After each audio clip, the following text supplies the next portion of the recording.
Mesdames, Messieurs, nous démarrons la une des journaux de ce vendredi par les 4 vérités. Vous l'avez compris, c'est bien sûr un représentant de ce journal qui est sur le plateau. Donc on démarre par les 4 vérités qui titrent ce matin convocation du corps électoral en Conseil des ministres. Les législatives fixées au 28 avril 2019.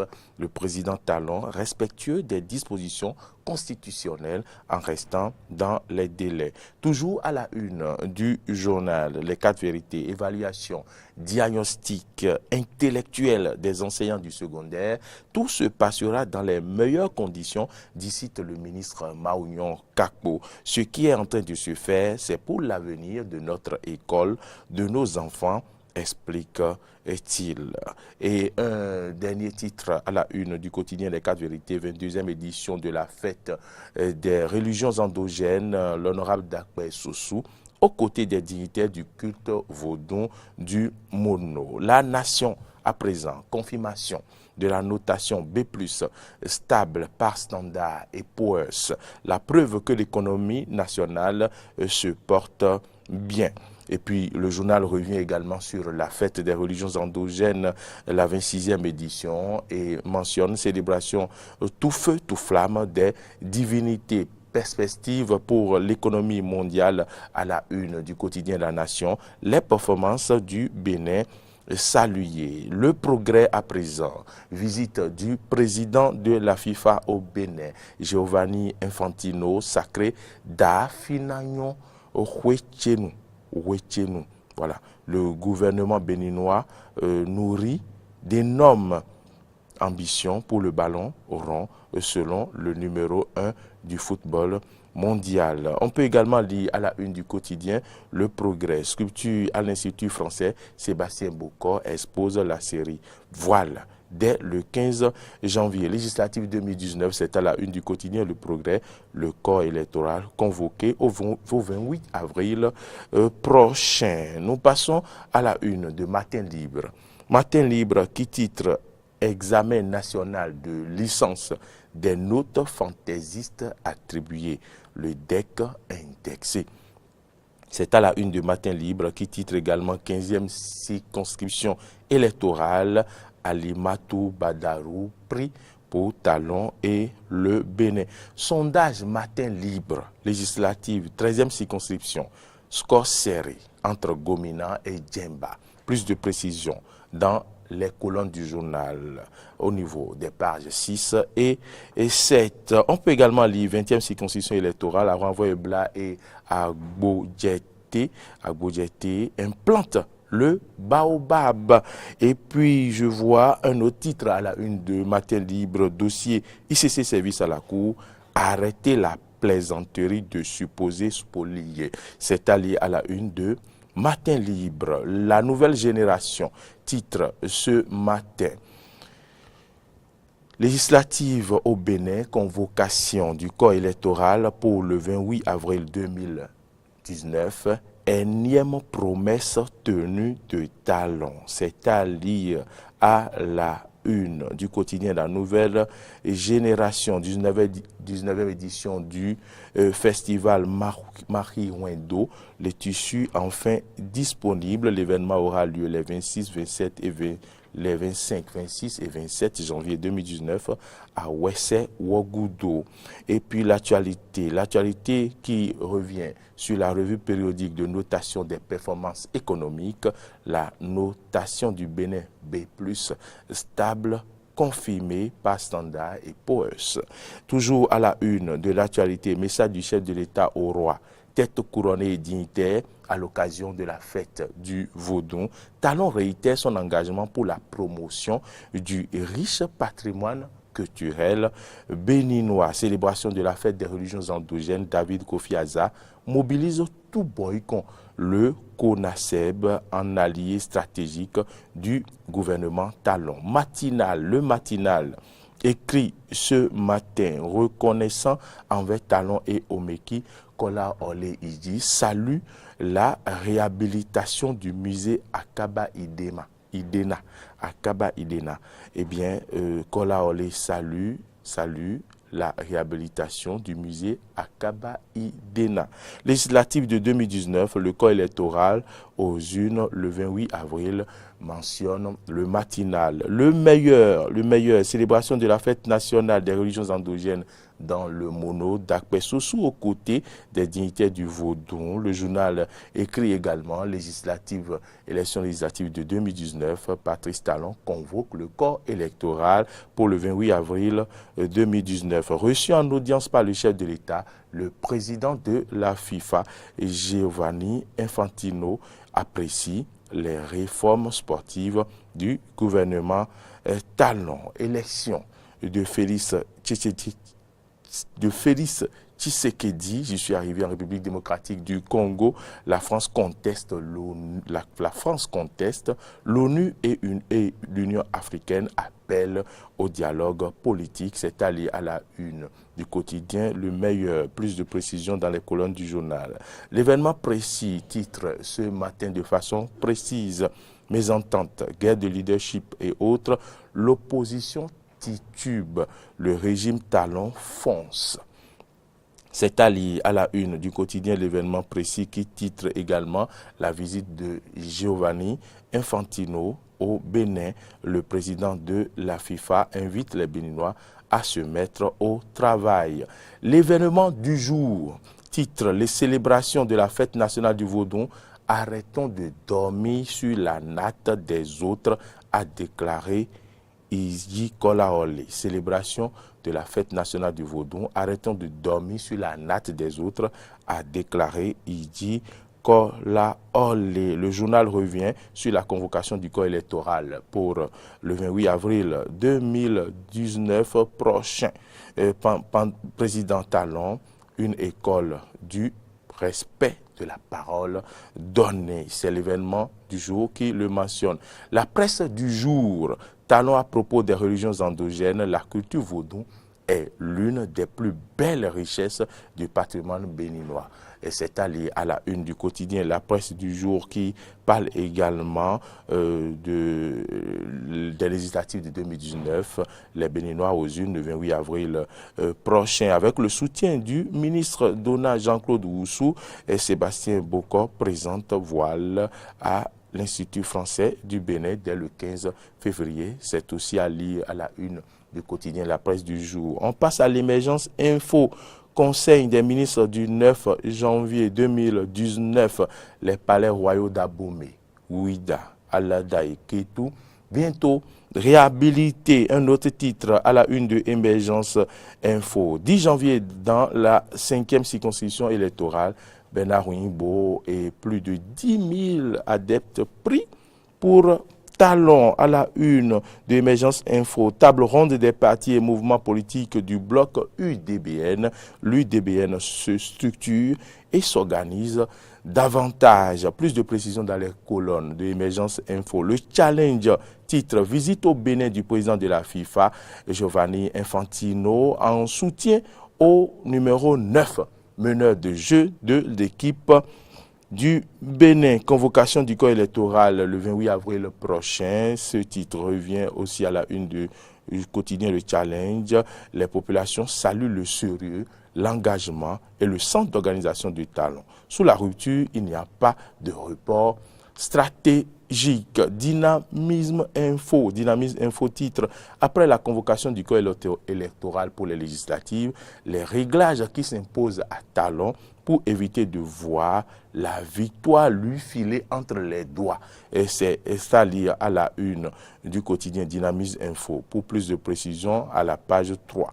Tournée africaine du président de la FIFA, le Bénin, revigorée en attendant les efforts pour les qualifications.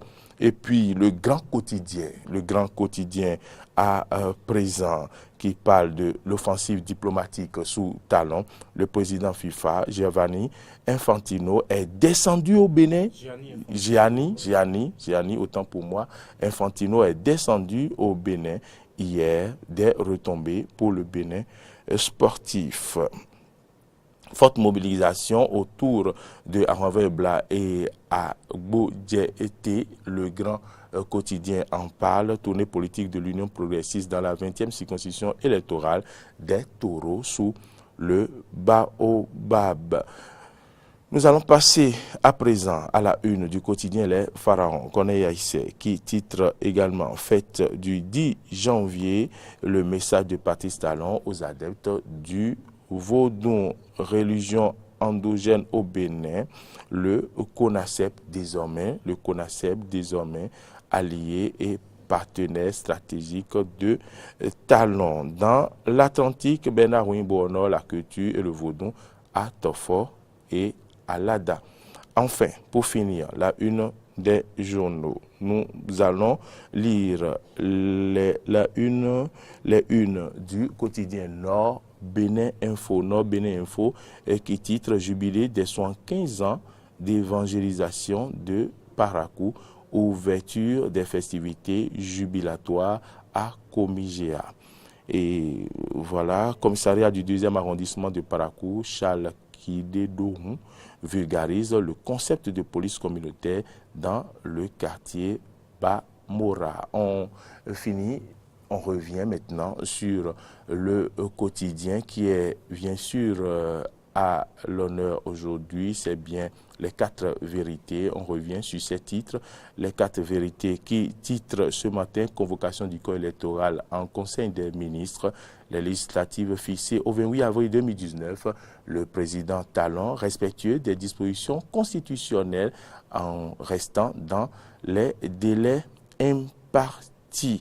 Voilà Corneille Haïssé, c'est ici que nous mettons un terme à la présentation d'une des journaux de ce vendredi 11 janvier 2019. Retour sur ce plateau. Merci à vous, Arnaud Mori Agua. On retient plusieurs titres, mais 2 sujets sont plus relayés, ou 2 actualités plus relayées. La célébration de la Journée nationale des cultes endogènes ce jeudi 10 janvier 2019, du nord au sud, l'est à l'ouest au Bénin. Et puis la visite du président de la FIFA au Bénin, Gianni Infantino, qui a été reçu par le chef de l'État, Patrice Talon, et qui a eu des séances avec plusieurs responsables du football béninois ce jeudi 10 janvier 2019 au Bénin. Arnaud Mori Agua, c'est le temps maintenant de passer à l'après-une et c'est dans juste quelques secondes.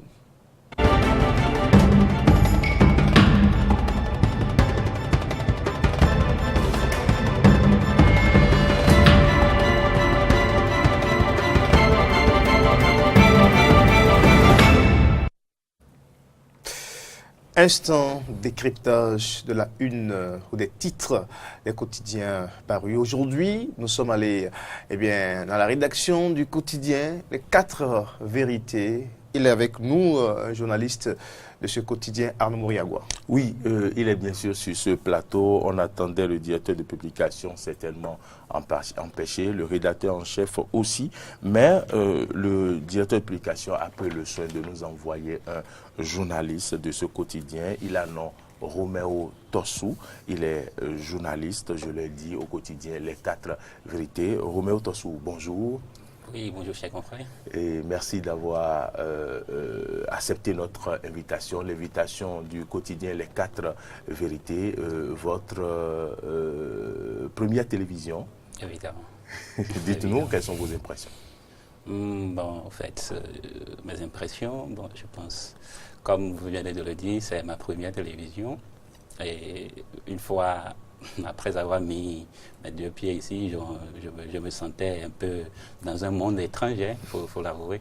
Je me suis dit, c'est comme ça que se présentaient les plateaux de télévision. Bon, en fait, mais je suis quand même très content de faire ma première expérience télé ce jour avec vous.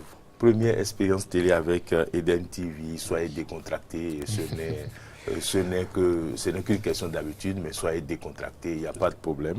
Voilà, on peut, le décor est planté, on peut y aller. Alors, vous avez le choix de commencer par n'importe quel titre qui vous arrange, Mori Agua. J'ai été, un titre a retenu mon attention, Roméo Tossou. Je vois à la une, c'est-à-dire en manchette même du quotidien Les 4 vérités, tournée des progressistes dans la 20e.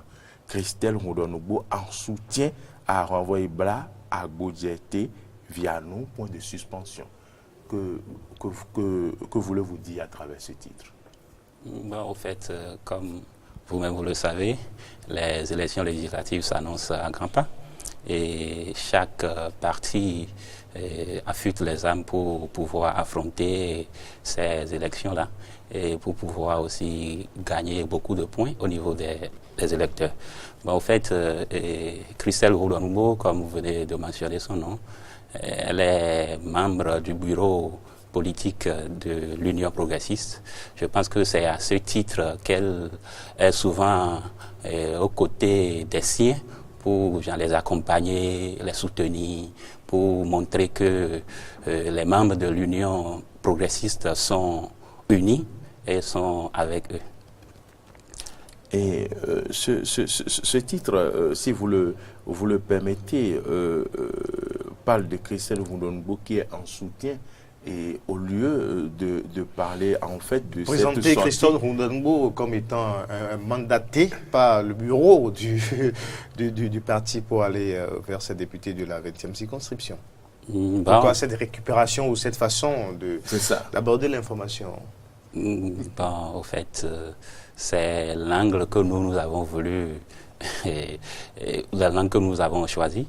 Je pense que ça ne pose pas trop de problèmes. En fait, comme vous-même le savez, c'est une femme battante. Mais ça devrait entraîner peut-être quelques confusions parce que si elle n'a pas agi en tant que femme politique, responsable politique de son propre créé, elle a été envoyée par un parti. Il faut mettre en avant certainement, voilà, en évidence ce que le parti, parce qu'aujourd'hui, vous savez très bien, c'est le système partisan, c'est des blocs, c'est de grands partis aujourd'hui. Vous avez voulu... C'est-à-dire mettre son image en première, c'est ce que vous voulez dire.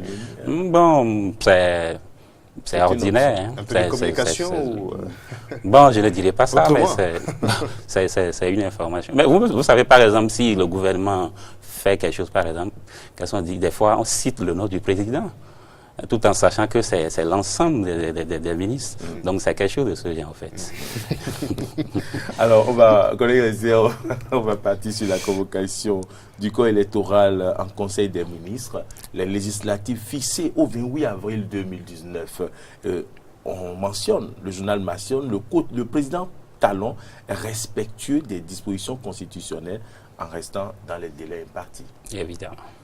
Et vraiment, ce titre est surtout quand on a entendu la décision issue du Conseil des ministres du mercredi dernier, je pense que tous les Béninois ont poussé un ouf de soulagement, d'autant plus que vous n'êtes pas sans savoir que la société civile a commencé par alerter, dire mais à l'heure où nous sommes et que le corps électoral n'est pas convoqué, mais ça, il semble y avoir péril en la demeure. Donc, je me rappelle la plateforme de la CEDEAO dirigée par M. Gustave Assa a animé une conférence de presse par rapport à ça.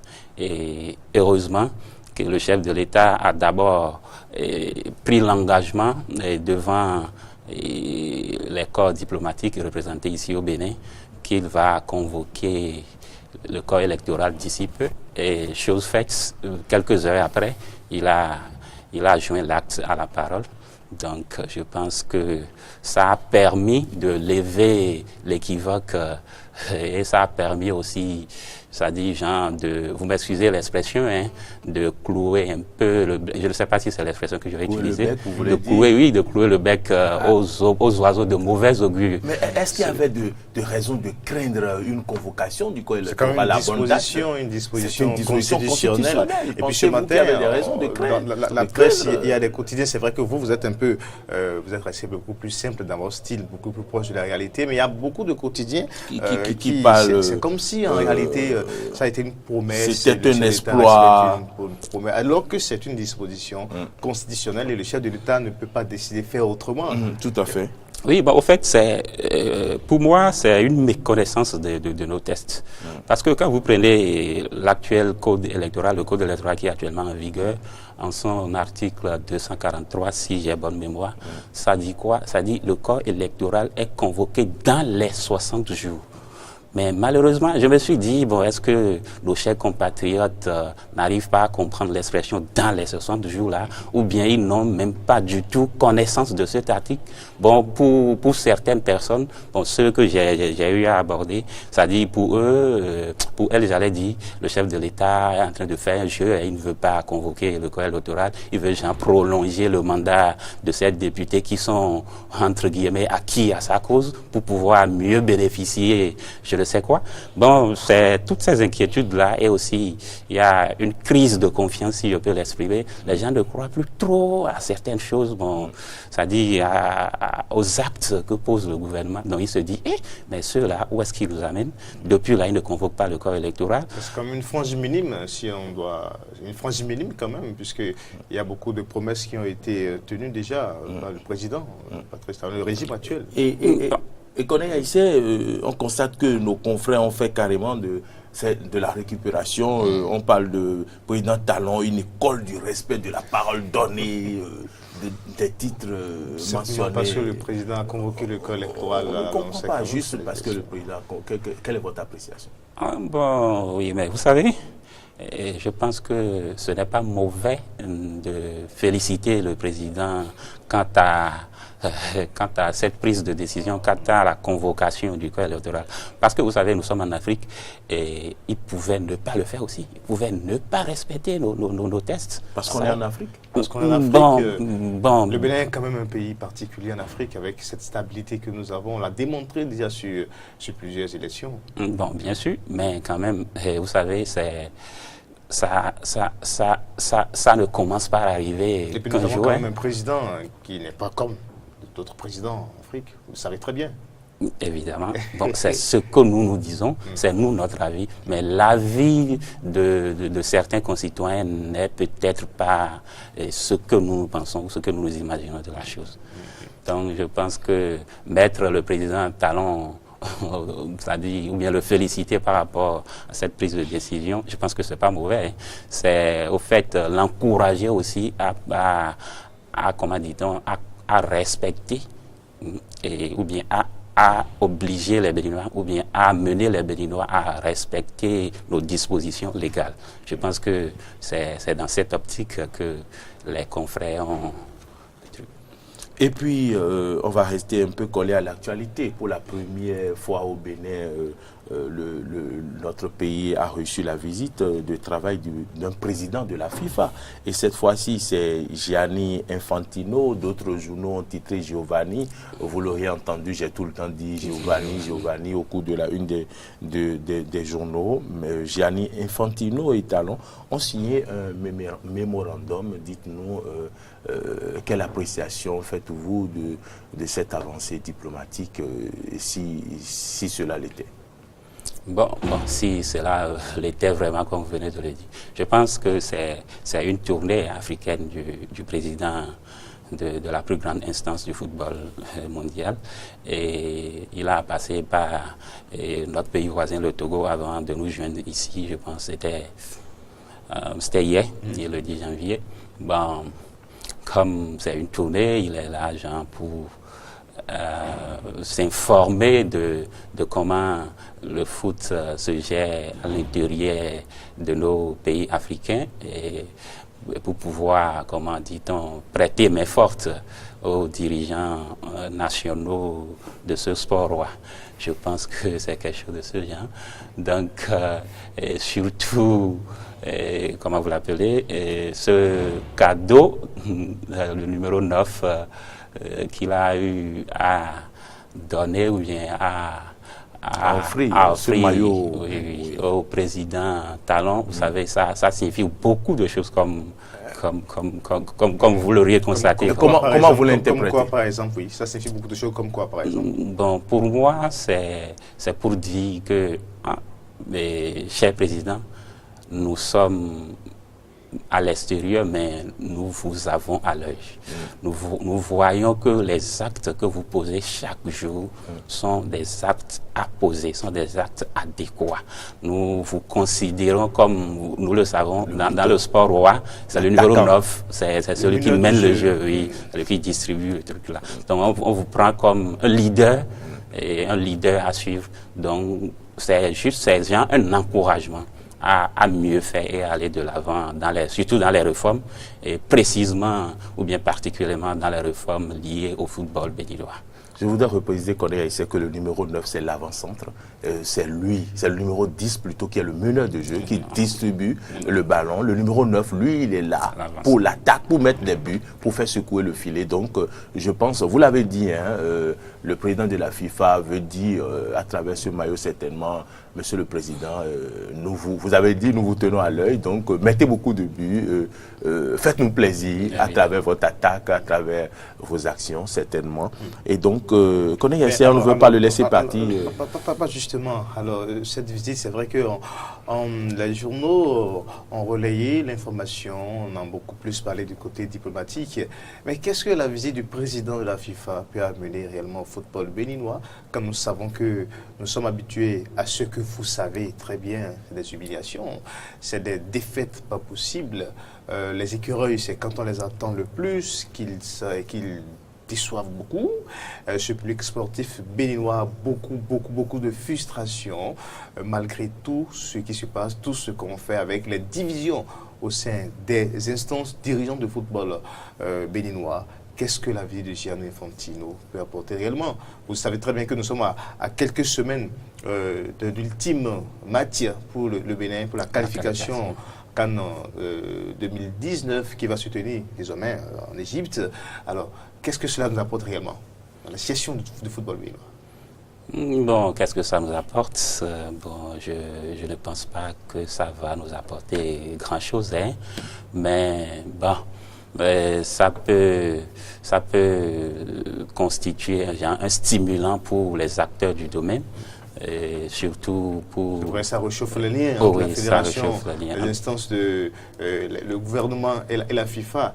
Et puis vous savez très bien que dans un passé récent, il y a eu tellement de circulaires de la FIFA contestées parfois au Bénin. C'est pour mettre fin à cette saison. Évidemment. Mais il y a un titre que vous oubliez là, concernant l'évaluation. Ça n'a pas été oublié. En fait, je voulais revenir sur ce titre quand Koné a voulu poser sa question. Le titre évaluation diagnostique intellectuelle des enseignants du secondaire. Et c'est écrit, ce qui est en train de se faire, c'est pour l'avenir de notre école, de nos enfants, explique Maouyon Kako. Oui, bon, vraiment, c'est ce sujet qui est d'actualité maintenant. Je ne sais pas si vous avez les mêmes informations que moi, mais c'est que l'actuel gouvernement a constaté qu'il y a tellement de problèmes à relever dans l'enseignement secondaire général, tellement de problèmes auxquels il faut trouver des solutions adéquates pour pouvoir améliorer les choses. Et pour améliorer les choses, et pour relever le niveau des apprenants, il faut commencer par la formation. Il faut former les enseignants. Et avant de former les enseignants, il faut chercher à savoir leurs faiblesses et leurs forces. Je pense, selon les explications du ministre hier reçu sur une chaîne de télévision, il a mentionné, il a dit que c'est pour identifier les faiblesses des enseignants et pour pouvoir peaufiner des formations appropriées, des formations idoines à ces faiblesses-là. Mais il y a un véritable problème qui se pose sur le terrain parce que moi, je côtoie un peu les enseignants. Allez-y rapidement. Et le véritable problème, c'est que les enseignants sont contre cette évaluation. Ils veulent pas, ils sont suffisamment organisés pour mettre une barrière à l'évaluation qui va se dérouler demain samedi dans les centres déjà identifiés. Quand on parle d'évaluation diagnostique intellectuelle, déjà la façon dont on qualifie l'évaluation, est-ce que vous ne pensez pas que les enseignants ont des raisons de craindre que au finish, certains seront laissés sur le carreau et d'autres? Nous avons eu comme, je ne sais pas si c'est des rumeurs, que cette évaluation ce sera pour certainement renvoyer certains enseignants. On ne sait pas si c'est des rumeurs. Est-ce que le ministre est revenu sur la question? Non, je crois quand même que sur cette question, ça a beaucoup avancé, pas forcément, pas pour renvoyer qui que ce soit. Pour améliorer le niveau, c'est bien cela. Quand on fait un diagnostic, c'est pour améliorer, c'est pour apporter ce qui manque pour que ça soit vraiment bien huilé. C'est justement ça, la vision du régime en place. Mais pourquoi les enseignants s'opposent, selon vous, à ces réformes? Oui, ben vous-même, vous venez de le dire sans le savoir. C'est un problème de crise de confiance. Comme je l'ai mentionné tantôt dans mes propos, les enseignants se disent, non mais ceux-là, ils nous disent en réalité qu'ils ne vont pas nous radier, mais ce qui est derrière cette évaluation, c'est pour nous radier ou bien radier certains parmi nous. C'est ce qui constitue le socle de leur refus d'aller se composer demain, d'aller se faire évaluer demain. Donc, je me demande si ceux-là avaient vraiment le niveau requis. Bon, c'est une analyse personnelle. Supposons, de quoi avoir peur d'aller... Oui. Je me pose ces différentes questions. Je me dis, bon, je ne sais pas, je ne suis pas à leur place. Je ne maîtrise pas trop, comment dit-on, les contours de ce sujet. Mais je dis, quelles que soient les raisons, on devait aller se faire évaluer et on verra l'après-évaluation. C'est en fait des évaluateurs également, et qui savent le faire aussi très bien. Nous espérons quand même que demain, ça va se passer très bien, voilà, pour le bien du système éducatif béninois. Merci à vous, Roméo Tosso, quotidien des 4 vérités. Merci d'avoir participé à cet échange sur Matin Eden après une.